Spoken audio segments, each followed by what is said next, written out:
We are very much like meeting the client where we are. I think our clinic's a little bit unique and we do try to pay attention to cost in terms of accessibility. And so to give you kind of like a general idea of what our kind of treatment plan looks like is that they do a consultation with us. And then after we feel like that's a good fit for them and we determine that, then we're a little bit unique in a private practice is that we have a pretty extensive assessment process.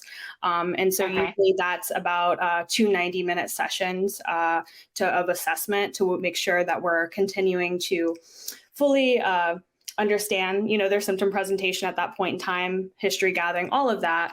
Then we do usually Mhm. 3 to 5 preparatory sessions before they even have their first medication session. And one thing to add, they also have Okay. a full evaluation with our prescriber too to make sure that they don't have any physical indications that might disqualify them for this available medicine. And so we do a medication session, and that's if it's for somebody with depression. And in general, we try to kind of space things out. We can do an IOP format or an intense outpatient format where we can do 3 to 4 medication sessions in about 2 weeks or so, 14 to 16 days, in some cases 21 days. But really, we do try to space this out, particularly for the Mm. trauma clients.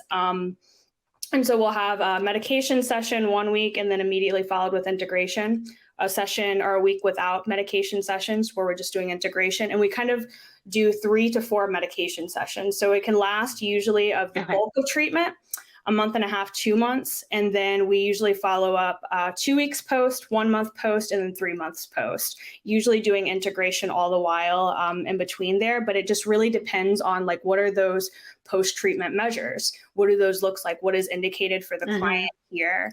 Um, and so that's generally kind of what that looks like for us. Some people decide they want to stay with us for a little bit longer and love the integration, and I fully support that. And I'm willing to keep that going because integration does tend to be this ongoing process. And sometimes a year later, a client goes, "Oh, I had this insight that I didn't have before," and so sometimes it looks like that too.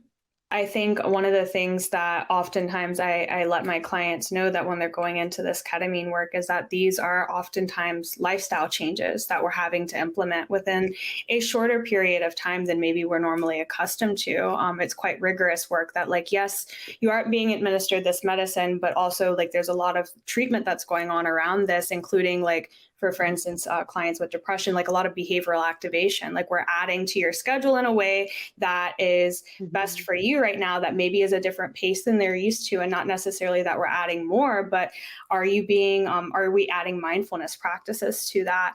Are we adding more community-based care connection, and really actually having to shift what my ideas were for connection and community-based care, which is so neat for when we're in this very isolative Mhm. society where everything is through social media now. We Right. don't have that face-to-face communication.